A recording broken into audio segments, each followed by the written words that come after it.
Reka tubahe ikaze kuri Apu Rwanda Radio TV. Uyu n'umunsi mubi kuri show Busy Nyarwanda. Tubazaniye inkuru ebyiri, ni inkuru z'akababaro n'umuhanzi Burabyo Ivan wamenyekanye ku izina rya Iva Buravan. Byatangajwe yuko yitabye Imana mu ijoro rikira tariki ya 17 Kanama 2022 azize uburwayi bwa kanseri pancreatic cancer. Suwo nguwo gusa kuko indi nkuru itugeraho nuko Nkusi Thomas wamenyekanye nka Yanga mu gusobanura filimi nawe yitabye Imana azize uburwayi. Yaramaranye iminsi yaguye muri Afrika y'Epfo aho yaramaze iminsi arwariye. Ibyo tugiye kuganiraho nshuti bakunzi ba Apu Rwanda Radio TV. Turagaruka ku buzima bw'aba bantu babiri ni byamamare muri showbiz, umwe mu buhanzi undi ni muri filime cyangwa se gusobanura filime agasobanuye. Yitwa Junior, nawe usanzwe asobanura filimi niwe wabwiye itangazamakuru yemeza amakuru yuko uwitwa Yanga yapfuye saa 5:30 aguye muri Afrika y'Epfo aho yaramaze iminsi arwariye. Yanga yari yaragiye muri Afrika y'Epfo muri Mata uyu mwaka. Icyo gihe yari ajyanye abana be kugira ngo basure umubyeyi wabo, cyane ko ari naho akorera. Agezeyo yaje gufatwa n'uburwayi araremba, biza kurangira yitabye Imana mu gitondo cyo kuri uyu wa gatatu ni tariki ya 17 Kanama 2022, mu gihe abantu batari barakira urupfu rwa Iva Buravan bahise bumva indi nkuru yica mugongo.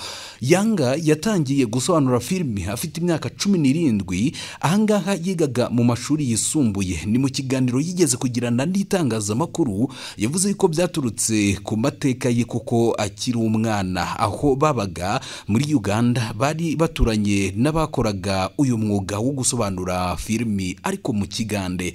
Gusobanura rero ngo byamuhaye amafaranga menshi cyane ndetse binatuma amenyekana kugeza ubwo muri 2012 hagati y'uwo mwaka ndetse na 2013 yaje kubihagarika kuko ngo yabonaga isoko rya filimi zisobanuye ritangiye kugenda riba nabi. Muri 2018 Yanga yaje kugira uburwayi bukomeye maze arwara ikibyimba ku gifu cyaje no kumutera kanseri. Ubwo yari kwa muganga yaje kumenya ko uretse kuba arwaye ikibyimba ku gifu ngo hari hamaze no kujyamo na kanseri. Akimara kumenya yuko ngo kanseri yamaze kuyirwara, amenya ayo makuru ko arwaye gutya, nibwo yihebye bikomeye cyane maze ngo atangira gushaka abakozi b'Imana kugira ngo bamusengere. Nyuma y'igihe arwaye kanseri yaje kuyikira nta muntu umubaze, ahita akomereza urugendo rwe rwo gushima Imana maze atangira gukora ivugabutumwa. Muri 2015 Yanga avuga yuko ngo yatangiye gukorera Uwiteka n'umutima we wose. Ibingibi byatumye anabona itandukaniro hagati y'ubuzima yabagamo mbere. Uyu mugabo niwe wamenyekanishije amagambo akoreshwa n'ubwo arimo nka tipe ryakoreshwaga ahanini ku mukinnyi w'imena wa filimi. Muri filimi ze kandi yakundaga kuvugamo ahantu hitwa kwa Myasiro, ni muri restaurant Imikasiro, ashatse kuvuga ibibazo akavuga umucango, ubwo yashaka kuvuga tekiniki zo kurwana zihambaye ndetse n'andi magambo yagiye amenyekanaho. Ahangaha yazitangiranaga avuga ati karatangira kandi karakomeza, ashaka gusaba abantu kuba maso maze bagakurikirana filimi. Umusini ryakundaga gukoreshwa, ahangaha yashakaga kuvuga igiceri cya 50 cyangwa se senkani. Reka tube dusubitseho gatoya noneho twerekere ku muhanzi Buravan cyangwa se Burabyo. Uyu yamenyekanye nka Iva Buravan nawe yitabye Imana mu rukerera rwo kuri uyu wa 17. Mwabantu mwe, ni inkuru y'akababaro, ni umunsi mubi. Benshi bavuze ngo ni umunsi w'umukara kuri show Busy Nyarwanda. Ni mu bitaro byo mu Buhinde niho Iva Buravan nawe yari yaragiye kwivuriza. Mu itangazo ryasohowe n'abashinzwe kureberera inyungu ze bahamije yuko Iva Buravan yazize indwara ya kanseri yaramaranye iminsi. Kuva yasohora iyi ndirimbo iheruka yise Big Time, Iva Buravan yahise afatwa n'indwara maze atangira kwivuza tariki ya 2 Nyakanga uyu mwaka. Nyuma y'icyumweru ari kwivuriza mu bitaro byitiriwe Umwami Faisal yaje gutaha. Icyo gihe yavugaga yuko yiyumva nk'uwakize, ariko nanone nyuma y'iminsi mike hakurikiyeho indi nkuru yuko yagiye kwivuriza mu gihugu cya Kenya. Kuva icyo gihe inkuru z'uburwayi bwe zakomeje kugenda ziba mbi, ndetse umuryango we kenshi ugahamya yuko icyo gihe ikintu akeneye ari amasengesho ku mwana wabo kurusha gutangaza uko ameze. Nyuma y'iminsi yivuriza muri Kenya, Buravan yagaruwe mu Rwanda maze hatangira gutegurwa urugendo rwo kujya kwivuriza mu Buhinde, aho yaje no kujyanwa mu ntangiriro za Kanama 2022. Mu rukerera rwo kuri uyu wa 17 Kanama 2022 nibwo byamenyekanye yuko yitabye Imana. Ati, tubabajwe no gutangaza urupfu rwa Buravan rwabaye muri iri joro mu Buhinde, aho yari ari kuvurizwa kanseri y'urwagashya. Buravan ni umuntu wasakaje ibyishimo kuri buri wese wari hafi ye, yashishikarije twese gukunda igihugu cyacu ndetse n'umuco wacu. Reka tugaruke ku nkuru ya mbere. Ni icyamamare mu gusobanura filimi mu Kinyarwanda, Nkusi Thomas uzwi nka Yanga, yavuze yuko mu mwaka ushize we cyane yarwaye ikibyimba mu nda cyaje no kuza mu kanseri, hanyuma aza gukira ku buryo bw'igitangaza abifashijwemo no gusenga ndetse no guhura n'umukozi w'Imana wo muri Uganda wamusengeye. Nkusi Thomas uyu nguyu akaba yaramenyekanye ku izina rya Yanga mu gasobanuye, wasigiye irungu abakunzi bagasobanuye bamukundaga bihebuje cyane. Yaganiriye n'itangazamakuru ababwira yuko yahisemo kwiyegurira Imana nyuma yo kuba yamwigaragariza ubwo yari hafi yo gupfa ahitanwe n'ikibyimba cyaje mu nda maze kikazamo kanseri guhera mu mwaka wa 2018.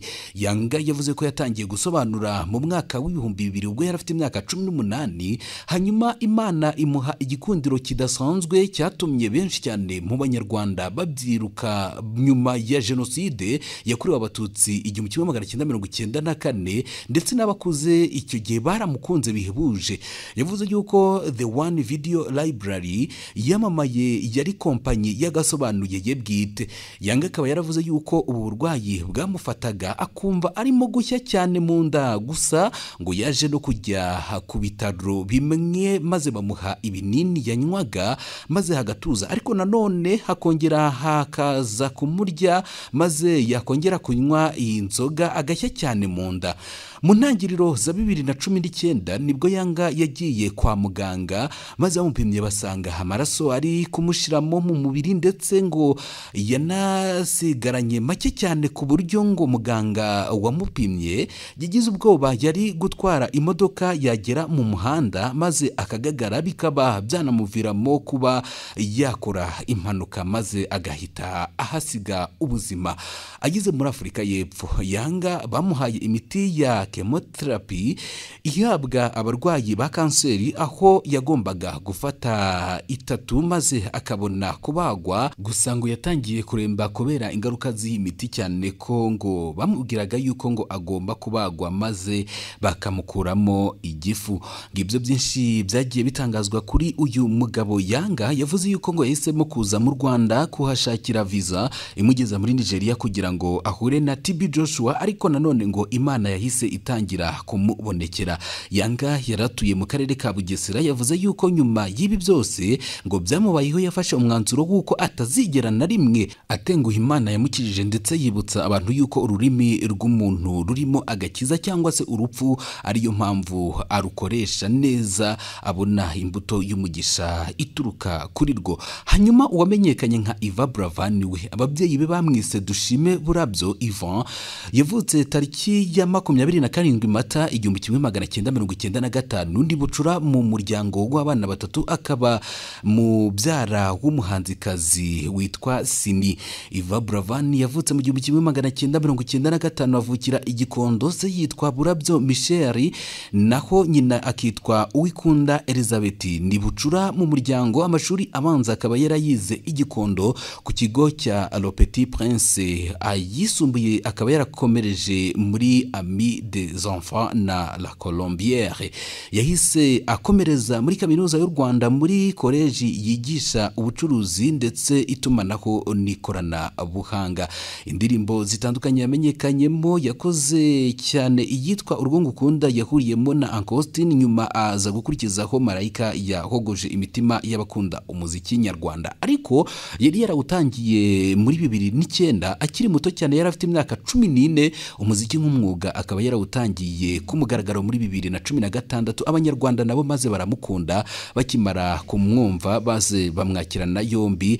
Yaririmbaga injyana zirimo R&B, soul ndetse na Afrobeat. Mu ndirimbo yakoze zatumye arushaho kumenyekana cyane harimo nk'iyo yise Cyber, Garagaza, Oya, Just Dance ndetse n'izindi. Abakunzi b'umuziki nyarwanda, abahanzi bagenzi be bo mu Rwanda ndetse no mu mahanga, abanyapolitiki ndetse n'abandi bashenguwe n'urupfu rwe, maze bamwifuriza iruhuko ridashira. Yaba Yanga, yaba Buravan, mwese Up Rwanda Radio TV dusoje tubabwira ngo rest in peace. Iyi ni Up Rwanda Radio TV, mu makuru agezweho, tubifurije ibihe byiza kandi ntimucikwe nandi.